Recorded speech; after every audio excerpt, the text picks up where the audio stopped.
Hello everyone, নমস্কাৰ মই স্পাকুল এই ভিডিঅ'টো আজি মই আপোনালোকৰ লগত বনাব বিচাৰিছোঁ আপোনালোকৰ লগত কথা পাতিব বিচাৰিছোঁ এই ভিডিঅ'টোৰ জৰিয়তে কাৰণ মই আজি প্ৰায় 10 বছৰ হ'ল যে মই শৈক্ষিক এখন জগতৰ লগত মই জড়িত হৈ আছোঁ তাৰ বাবে ভাবিলোঁ যে আমাৰ উঠি অহা প্ৰজন্মটো বৰ্তমান ক'বলৈ গ'লে এবাৰ যিসকলে ক্লাছ 12 এক্সাম দিছে তেখেতসকলৰ কাৰণে কেৰিয়াৰ ৰিলেটেড যাতে মই দুটামান কথা জনাব পাৰোঁ তেখেতসকলক কাৰণ মই এটা বস্তু দেখি আহিছোঁ আমাৰ বিশেষকৈ উত্তৰ পূৰ্বাঞ্চলত বা অসমতো আমি শিক্ষাৰ ক্ষেত্ৰত আমি স্কুলীয়া শিক্ষাৰ ক্ষেত্ৰত আমি যিমান জোৰ দিওঁ কিন্তু আমি কেৰিয়াৰ সম্বন্ধীয় আমাৰ তথ্য আমাৰ ষ্টুডেণ্টখিনি আমাৰ ছাত্ৰ ছাত্ৰীসকলৰ মাজত বহুত কম যদি মই ষ্টুডেণ্টখিনিক নীট এক্সামৰ কথা সুধোঁ বা JEE কথা সুধোঁ বা CUET কথা সুধোঁ বা CEE কথা সুধোঁ বহুতখিনি ছাত্ৰ ছাত্ৰী আছে যি প্ৰচেছটো গম নাপায় বা কিবা কিবি কোৰ্চৰ কথা গম নাপায় আমি ট্ৰেডিশ্যনেল কোৰ্চখিনি তেখেতসকলে জানে বা যিখিনি কোৰ্চ সাধাৰণতে শুনি থাকে সাধাৰণতে দেখি থাকে কোনোবাই লগৰ কাৰোবাৰ কৰিছে সেই কোৰ্চখিনিৰ কথা জানে চ' মই আজি 10 বছৰ ধৰি এই শিক্ষা জগতৰ লগত জড়িত হৈ আছোঁ চ' এই শৈক্ষিক জগতখনৰ লগত জড়িত হৈ থকাৰ বাবে কিছুমান জ্ঞান অৰ্জন কৰিছোঁ কিছু কোৰ্চৰ কথা জানো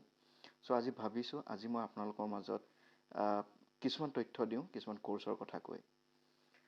আজি মই বিশেষকৈ এটা কোৰ্চৰ ওপৰত ক'ম যদি ভাল হয় ভৱিষ্যতে নিশ্চয় আৰু চেষ্টা কৰিম বেলেগ বেলেগ কোৰ্চৰ ওপৰতো বেলেগ বেলেগ পাঠ্যক্ৰমৰ ওপৰতো মই আপোনালোকক কৈ যাব পাৰোঁ যাতে আজি মই আপোনালোকক ক'ব খোজোঁ বৰ্তমান মই বিজ্ঞান বা ছায়েন্স ষ্ট্ৰীমৰ যিসকলে ল'ব বিচাৰে বা ছায়েন্স ষ্ট্ৰীমত যিসকলে পঢ়ি আছে চ' মই সেইসকলৰ কাৰণে ভিডিঅ'টো বনাব বিচাৰিছোঁ আজি মই কোৰ্চটো লৈছোঁ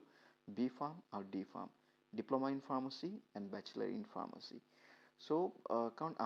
মই বৰ্তমান দেখিছোঁ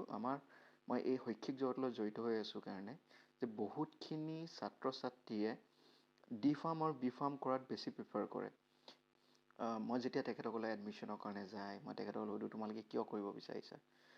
মেক্সিমাম 90 to 95% ষ্টুডেণ্টৰ হাতত ইয়াৰ তথ্য নাথাকে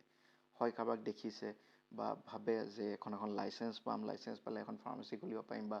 লাইচেঞ্চখন ভাড়াত দিলে মই ঘৰতে বহি পইচা পাই থাকিম কিন্তু যিটো তথ্য শুদ্ধ নহয় আজিৰ যুগত বৰ্তমান চ' সেইবাবে মই যাতে ছাত্ৰ ছাত্ৰীসকলক শিকাব পাৰোঁ বুজাব পাৰোঁ যে কোৰ্চটো লওক কোৰ্চটো বেয়া নহয় কাৰণ বহুতখিনি ক'বলৈ গ'লে অসমত প্ৰত্যেক বছৰে হয়তো 1500 ষ্টুডেণ্টে ডিপ্ল'মা বা বেচেলাৰ ডিগ্ৰী ফাৰ্মাচীত পঢ়িছে কিন্তু ইমানখিনি পঢ়িছে কিন্তু আমাৰ ইমান চাকৰি আছে জানো কাৰণ মই যেতিয়া কাউন্সেলিং কৰোঁ ষ্টুডেণ্টক সোধোঁ যে কেলৈ কোৰ্চটো কৰিব খুজিছে 95% ষ্টুডেণ্টে খুলি মোক আজিলৈকে ক'ব পৰা নাই তেখেতসকলে ক'ৰবাত দেখিছে বা ঘৰত কৈছে সেইটো কাৰণে কোৰ্চটো কৰিব লৈছে বা মেক্সিমামৰ মগজত এটাই কথা আছে যে লাইচেঞ্চখন পাম ক'ৰবাত ভাড়াত দিম ফাৰ্মাচীত এটা পইচা এটা আহিব ইনকাম কৰি থাকিম কিন্তু তেখেতসকলে বুজা নাই যে এতিয়া বৰ্তমান জেনেৰেশ্যনটো চেঞ্জ হৈ গৈছে ৰুল ৰেগুলেশ্যন চেঞ্জ হৈ গৈ আছে আপুনি এখন ফাৰ্মাচীত আজিকালি লাইচেঞ্চ হয়তো 5,000 টকাও পাব পাৰে মান্থলি বা 15,000 15,000 পাব পাৰে চ' 5,000 15,000 আজিৰ যুগত একো নহয়গৈ এটা পৰিয়াল চলাবলৈ বহুতখিনি কম টকা হয় সেইটো চ' বহুতখিনি এটা ভুল ধাৰণা আছে ছাত্ৰ ছাত্ৰীসকলৰ মাজত আৰু বৰ্তমান এটা চৰকাৰেও কিছুমান ৰুল ৰেগুলেশ্যন আনি আছে যেনেকৈ আপোনাৰ লাইচেঞ্চখন আপুনি বেলেগক ভাড়াও দিব নোৱাৰে আপুনি ভাবিলে মই D.Pharm B.Pharm পঢ়ি পেলাই মোৰ লাইচেঞ্চখন ভাড়া দিম কিন্তু বৰ্তমান ৰুল ৰেগুলেশ্যন চেঞ্জ হ'বলৈ গৈ আছে অসমৰ বাহিৰত অলৰেডি হ'ল কিন্তু অসমত এতিয়া লাহে লাহে সেইটো হ'বলৈ গৈ আছে যাৰ কাৰণে আপোনাৰ ফাৰ্মাচী আপুনি বেলেগক আপোনাৰ লাইচেঞ্চখন আপুনি বেলেগক ভাড়া দিব নোৱাৰে আপুনি নিজৰ নামত যদি ফাৰ্মাচী থাকে তেনেকুৱাতে আপুনি সেইখন ব্যৱহাৰ কৰিব পাৰিব হয় প্ৰথমতে মই ক'ব খুজিম এবাউট দ্য কোৰ্চেছ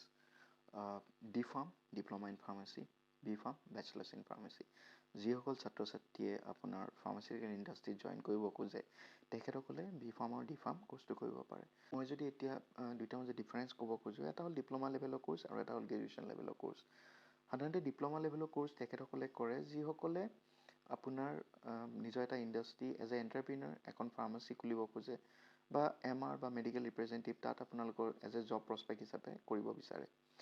আৰু আপোনাৰ ফাৰ্মাচী আপোনাৰ B.Pharm কোৰ্চটো সাধাৰণতে তেখেতসকলে কৰিব বিচাৰে যিসকলে হাই ষ্টাডি কৰিব খোজে M.Pharm কৰিব খোজে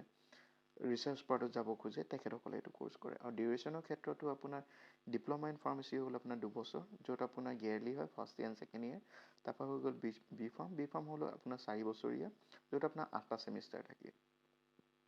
আৰু এটা থাকে আপোনাৰ B.Pharm লেটাৰেল। আপোনাৰ বহুতখিনি ছাত্ৰ ছাত্ৰীয়ে যি D.Pharm কৰে 2 বছৰীয়া, তাৰপৰা তেখেতসকলে যদি ইন ফিউচাৰ B.Pharm কৰিব খোজে, তাত এটা বেনিফিট হয়, তেখেতসকলে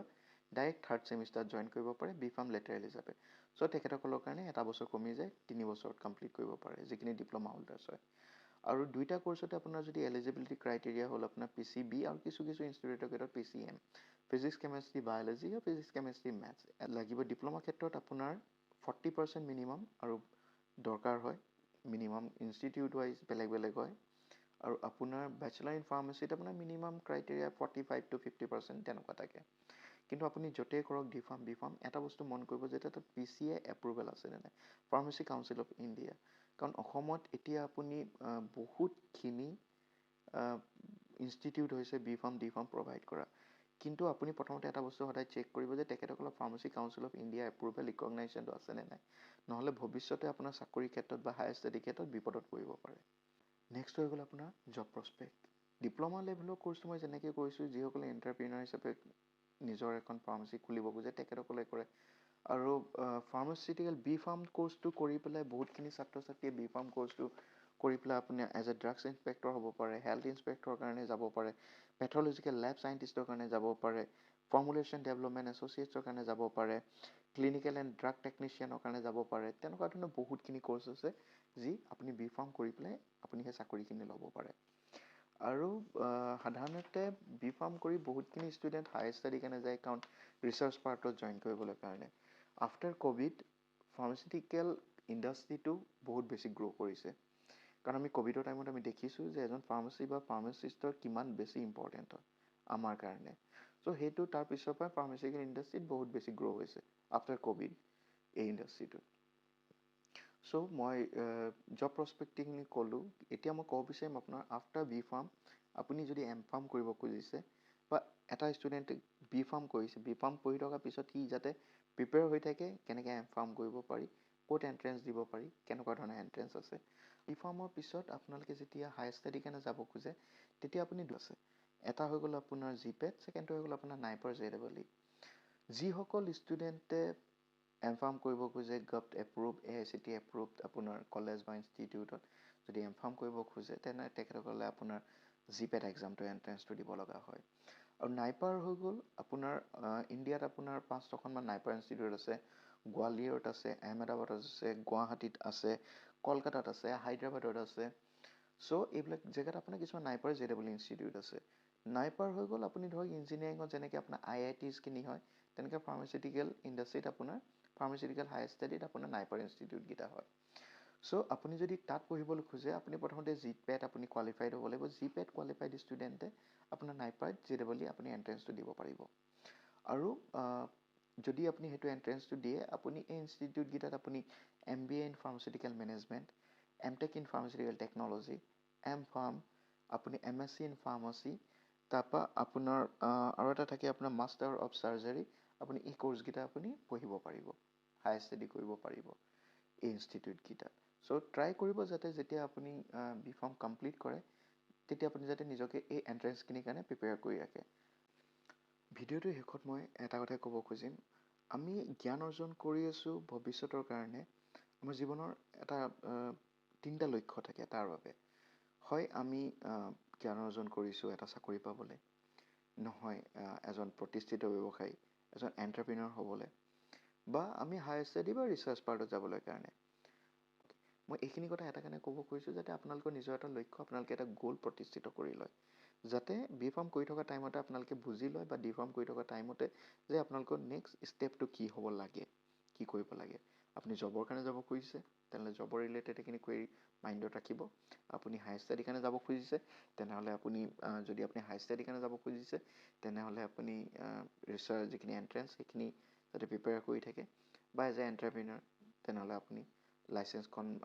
লৈ কেনেকৈ কি কৰিব পাৰে সেইখিনি কথা যদি আপুনি জানি লয়। তাকে কৈ মই আজি এই ভিডিঅ'টো মোৰ অন্ত কৰিছোঁ। যদি আপোনালোকৰ লাগে এই তথ্যৰে আপোনালোকৰ অকণো সুবিধা হৈছে, অকণো লাভৱান হৈছে,